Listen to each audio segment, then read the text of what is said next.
Price the lord brothers and sisters. தானியேல் புத்தகத்திலிருந்து கேள்வி பதில்களை நாம் இப்பொழுது பார்க்கலாம்.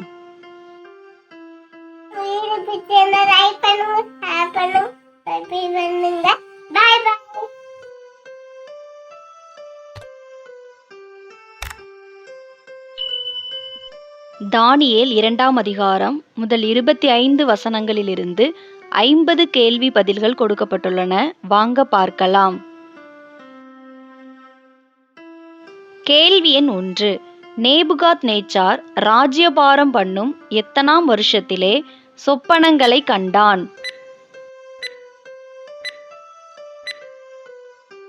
2ஆம் வருஷத்திலே. தானியேல் 2ஆம் அதிகாரம் 1ஆம் வசனம். கேள்வி எண் 2. நேபுகாத்நேச்சாரின் டேஸ் கலங்கி அவனுடைய டேஸ் கலைந்தது?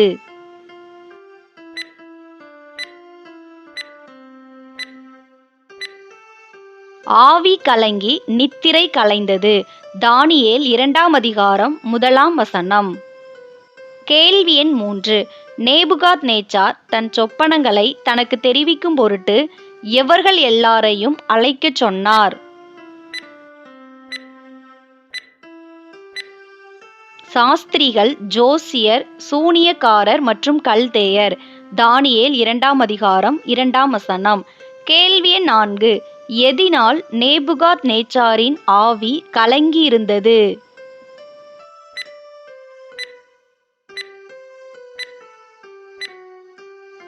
தான் கண்ட சொப்பனத்தை அறிய வேண்டுமென்று. தானியேல் 2ஆம் அதிகாரம் 3ஆம் வசனம். கேள்வி எண் 5. சொப்பனத்தை உமது அடியாருக்குச் சொல்லும். யார் யாரிடம் கேட்டது?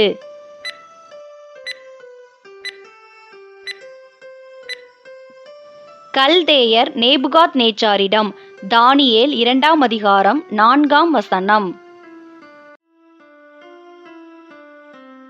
கேள்வி எண் 6. சொப்பனத்தை உமது அடியாருக்குச் சொல்லும், அதன் அர்த்தத்தை விடுவிப்போம் என்று கல்தேயர் எந்த பாஷையிலே சொன்னார்கள்?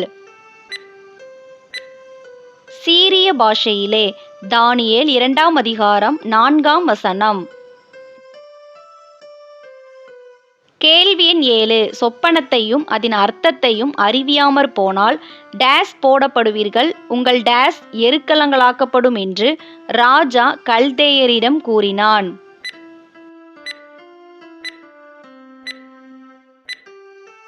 துண்டித்து போடப்படுவீர்கள், உங்கள் வீடுகள் எருக்களங்களாக்கப்படும் என்று. தானியேல் 2ஆம் அதிகாரம் 5ஆம் வசனம். கேள்வி எண் 8. சொப்பனத்தையும் அதன் அர்த்தத்தையும் தெரிவிப்பவர்கள் ராஜாவிடமிருந்து எவைகளையெல்லாம் பெறுவார்கள்?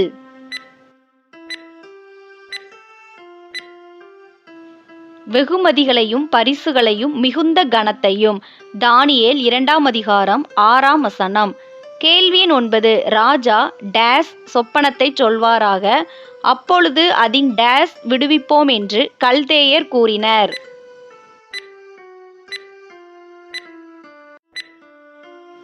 அடியாருக்கு சொப்பனத்தை சொல்வாராக, அதன் அர்த்தத்தை விடுவிப்போம் என்று. தானியேல் 2ஆம் அதிகாரம் 7ஆம் வசனம். கேள்வி எண் 10. நீங்கள் டேஸ் பண்ண பார்க்கிறீர்கள் என்று டேஸ் எனக்கு தெரிய வருகிறது என்று ராஜா கல்தேயரிடம் சொன்னார்.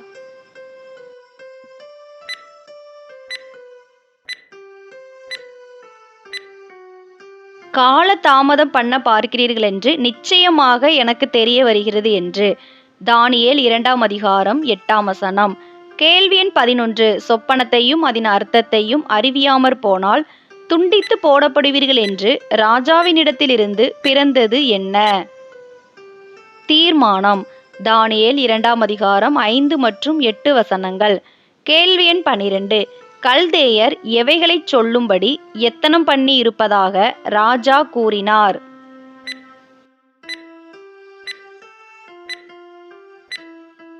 பொய்யும் புரட்டுமான விசேஷத்தை. தானியேல் 2ஆம் அதிகாரம் 9ஆம் வசனம். கேள்வி எண் 13. கல்தேயர் எதினால் பொய்யும் புரட்டுமான விசேஷத்தை சொல்லும்படி எத்தனம் பண்ணியிருப்பதாக ராஜா கூறினார்? காலம் மாறுமென்று. தானியேல் 2ஆம் அதிகாரம் 9ஆம் வசனம்.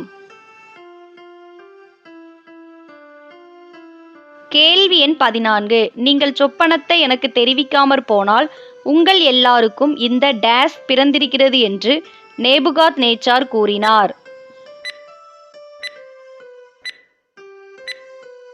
இந்த ஒரே தீர்ப்பு தானியேல் 2ஆம் அதிகாரம் 9ஆம் வசனம். கேள்வி எண் 15. எதை அறிவிக்கத்தக்க மனுஷன் பூமியில் ஒருவனும் இல்லை என்று கல்தேயர் கூறினர்? ராஜா கேட்கும் காரியத்தை. தானியேல் 2ஆம் அதிகாரம் 10ஆம் வசனம்.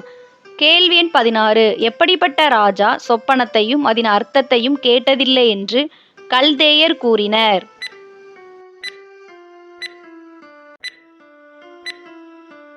மகத்துவமும் வல்லமையுமான ராஜா. தானியேல் 2ஆம் அதிகாரம் 10ஆம் வசனம். கேள்வி எண் 17. ராஜா கேட்கிற காரியம் மிகவும் டேஸ் என்று கல்தேயர் கூறினர்?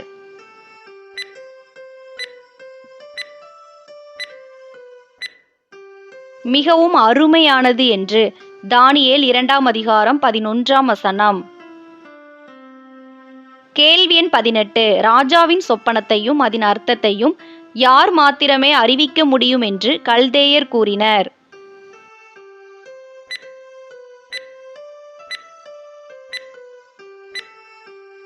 மாம்சமாயிருக்கிறவர்களோட வாசம் பண்ணாத தேவர்கள் மாத்திரமே. தானியேல் 2ஆம் அதிகாரம் 11ஆம் வசனம். கேள்வி எண் 19. மகா கோபமும் உக்கிரமும் கொண்டது யார்?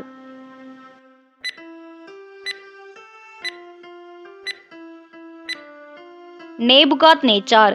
தானியேல் 2ஆம் அதிகாரம் 12ஆம் வசனம்.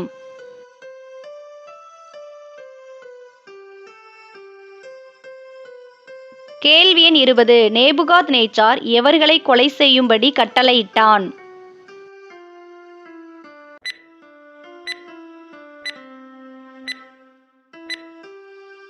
பாபிலோனில் இருக்கிற எல்லா ஞானிகளையும். தானியேல் 2ஆம் அதிகாரம் 12ஆம் வசனம். கேள்வி எண் 21. தானியேலையும் அவன் தோழரையும் கொலை செய்ய தேடினார்கள். சரியா தவறா என கூறுக.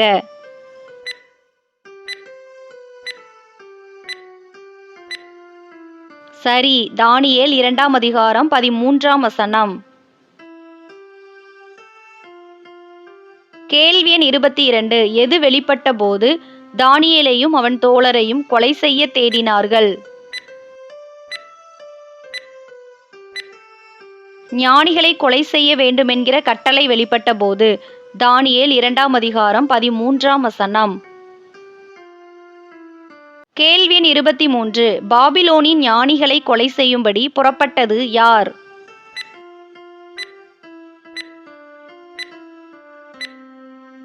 ஆரியோகு. தானியேல் 2ஆம் அதிகாரம் 14ஆம் வசனம். கேள்வி எண் 24. ஆரியோகு எவர்களுக்கு அதிபதியாயிருந்தான்?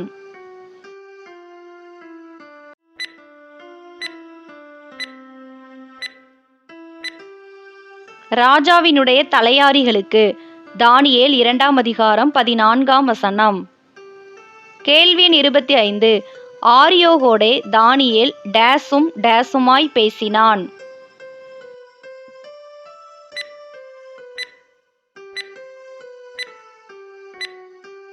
யோசனையும் புத்தியுமாய். தானியேல் 2ஆம் அதிகாரம் 14ஆம் வசனம். இந்த வீடியோ உங்களுக்கு பயனுள்ளதாக இருந்ததுன்னா நம்ம சேனலை சப்ஸ்கிரைப் பண்ணாதவங்க மறக்காமல் சப்ஸ்கிரைப் பண்ணிக்கோங்க. நிறைய பேர் சப்ஸ்கிரைப் பண்ணாமல் தான் பார்க்குறீங்க. நீங்கள் சப்ஸ்கிரைப் பண்ணி பார்க்கும்படி உங்களை அன்புடன் கேட்டுக்கொள்கிறேன். அப்படியே பக்கத்தில் இருக்கிற பெல் பட்டனை கிளிக் பண்ணி ஆளுங்கிற பட்டனை கிளிக் பண்ணிக்கோங்க. அப்போ தான் நாங்கள் எப்போல்லாம் வீடியோஸ் போடுறோமோ அப்போல்லாம் உங்களுக்கு நோட்டிஃபிகேஷனில் வரும். இந்த வீடியோ உங்களுக்கு பிடிச்சிருந்ததுன்னா லைக் பண்ணுங்கள், ஹைப் பண்ணுங்கள். நீங்கள் பண்ணுற ஒரு லைக் தான் இந்த மாதிரி வீடியோஸ் போட எங்களை இன்னும் உற்சாகப்படுத்தும். வேதாகம தேர்வு எழுத உங்களுடைய நண்பர்கள் மற்றும் உறவினர்களுக்கு இந்த வீடியோவை ஷேர் பண்ணுங்கள், அவங்களும் பயன்பெறட்டும். கேள்வி எண் 26. நேபுகாத்நேச்சாரின் சேர்வைக்காரன் யார்?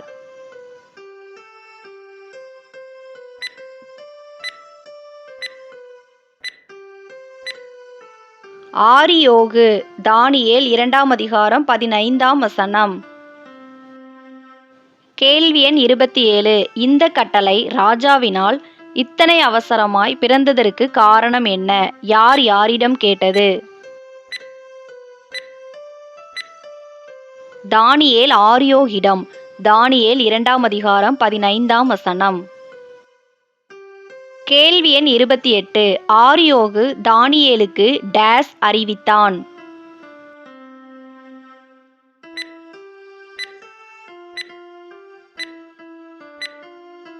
ஆரியோகு தானியேலுக்கு காரியத்தை அறிவித்தான். தானியேல் 2ஆம் அதிகாரம் 15ஆம் வசனம். கேள்வி எண் 29. சொப்பனத்தின் அர்த்தத்தை ராஜாவுக்கு காண்பிக்கும்படி தனக்கு தவணை கொடுக்க தானியேல் ஆரியோகினிடத்தில் விண்ணப்பம் பண்ணினான். சரியா தவறா என கூறுக. தவறு. தானியேல் ராஜாவிடம் விண்ணப்பம் பண்ணினான் என்பதே சரி. தானியேல் 2ஆம் அதிகாரம் 16ஆம் வசனம். கேள்வி எண் 30. தானும் தன் தோழரும் பாபிலோனின் மற்ற ஞானிகளோடே கூட அழியாதபடிக்கு இந்த டேஸ் குறித்து பரலோகத்தின் தேவனை நோக்கி டேஸ் கேட்கிறதற்காக தன் தோழருக்கு காரியத்தை அறிவித்தான். மறைபொருளை இரக்கம். கேள்வி எண் 31. தானியேலின் தோழர்கள் யாவர்?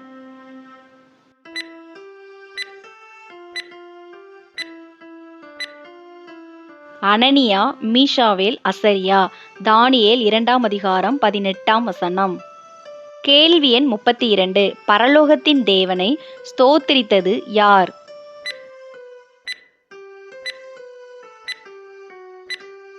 தானியேல். தானியேல் 2ஆம் அதிகாரம் 19ஆம் வசனம்.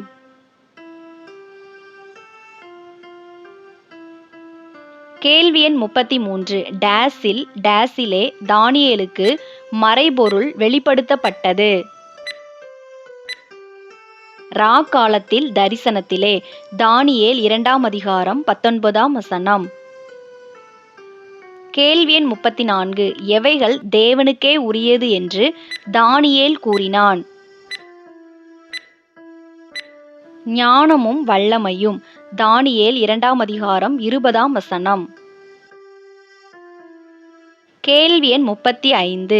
தேவனுடைய நாமத்துக்கு என்றென்றைக்குமுள்ள சதா காலங்களிலும் ஸ்தோத்திரம் உண்டாவதாக என்று கூறியது யார்?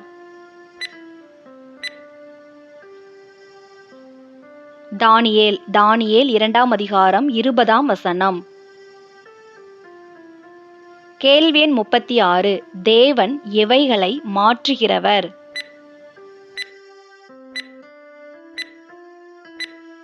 காலங்களையும் சமயங்களையும். தானியேல் 2ஆம் அதிகாரம் 21ஆம் வசனம். கேள்வி எண் 37. தேவன் டேஸ் தள்ளி ராஜாக்களை ஏற்படுத்துகிறவர்?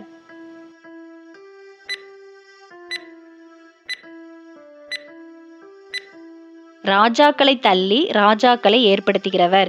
தானியேல் 2ஆம் அதிகாரம் 21ஆம் வசனம். கேள்வி எண் 38. தேவன் ஞானிகளுக்கு எதை கொடுப்பதாக தானியேல் கூறுகிறார்? ஞானத்தை கொடுப்பதாக. தானியேல் 2ஆம் அதிகாரம் 21ஆம் வசனம். கேள்வி எண் 39. தேவன் யாருக்கு அறிவை கொடுக்கிறார்? அறிவாளிகளுக்கு. தானியேல் 2ஆம் அதிகாரம் 21ஆம் வசனம்.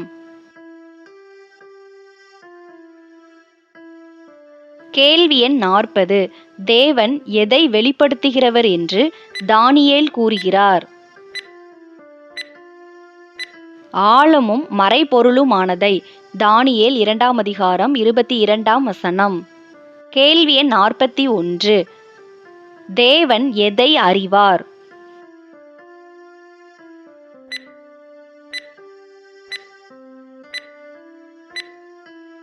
இருளில் இருக்கிறதை. தானியேல் 2ஆம் அதிகாரம் 22ஆம் வசனம்.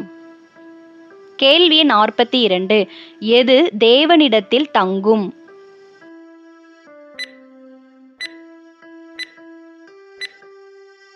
வெளிச்சம். தானியேல் 2ஆம் அதிகாரம் 22ஆம் வசனம். கேள்வி எண் 43. தேவன் தனக்கு எவைகளை கொடுத்ததற்காக தானியேல் கர்த்தரை துதித்து புகழ்ந்தார்? ஞானமும் வல்லமையும். தானியேல் 2ஆம் அதிகாரம் 23ஆம் வசனம். கேள்வி எண் 44. பாபிலோனின் ஞானிகளை அழிக்காதேயும். யார் யாரிடம் சொன்னது?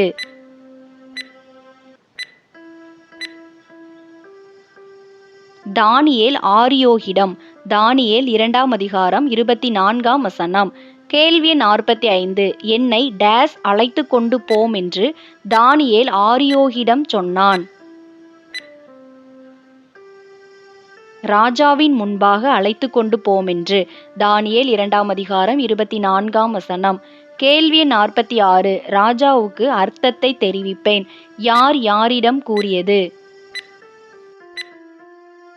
தானியேல் ஆரியோகிடம். தானியேல் 2ஆம் அதிகாரம் 24ஆம் வசனம். கேள்வி எண் 47. ஆரியோகு தானியேலை ராஜாவின் முன்பாக டேஸ் அழைத்து கொண்டு போனான். தீவிரமாய் அழைத்து கொண்டு போனான்.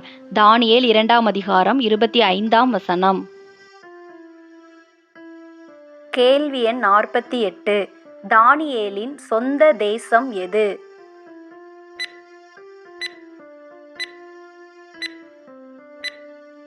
யூதேயா. தானியேல் 2ஆம் அதிகாரம் 25ஆம் வசனம். கேள்வி எண் 49. டேஸ் வந்த யூதேயா தேசத்தாரில் ஒரு டேஸ் கண்டுபிடித்தேன் என்று ஆரியோகு ராஜாவிடம் கூறினான். சிறைப்பட்டு வந்த யூதேயா தேசத்தாரில் ஒரு புருஷனை. தானியேல் 2ஆம் அதிகாரம் 25ஆம் வசனம். கேள்வி எண் 50. அவன் ராஜாவுக்கு அர்த்தத்தை தெரிவிப்பான். யார் யாரிடம் கூறியது? ஆரியோகு நேபுகாத் நேச்சாரிடம். தானியேல் 2ஆம் அதிகாரம் 25ஆம் வசனம். இவ்வளோ நேரம் இந்த வீடியோ மூலம் வேதாகம தேர்வுக்கு ஆயத்தப்பட்ட உங்கள் அனைவருக்கும் என் மனமார்ந்த நன்றியை தெரிவித்துக் கொள்கிறேன். வேதாகம தேர்வில் வெற்றி பெற என் மனம் நிறைந்த வாழ்த்துக்கள். நம்ம சேனலை சப்ஸ்கிரைப் பண்ணாதவங்க மறக்காமல் சப்ஸ்கிரைப் பண்ணிக்கோங்க. அப்படியே பக்கத்தில் இருக்கிற பெல் பட்டனை கிளிக் பண்ணி ஆளுங்கிற பட்டனை கிளிக் பண்ணுங்கள். அப்போ தான் நாங்கள் எப்போல்லாம் வீடியோஸ் போடுறோமோ அப்போல்லாம் உங்களுக்கு நோட்டிஃபிகேஷனில் வரும். இந்த வீடியோ உங்களுக்கு பிடிச்சிருந்ததுன்னா லைக் பண்ணுங்கள், ஹைப் பண்ணுங்கள். நீங்கள் பண்ணுற ஒரு லைக் தான் இந்த மாதிரி வீடியோஸ் போட எங்களை இன்னும் உற்சாகப்படுத்தும். வேதாகம தேர்வு எழுத உங்களுடைய நண்பர்கள் மற்றும் உறவினர்களுக்கும் இந்த வீடியோவை ஷேர் பண்ணுங்கள்.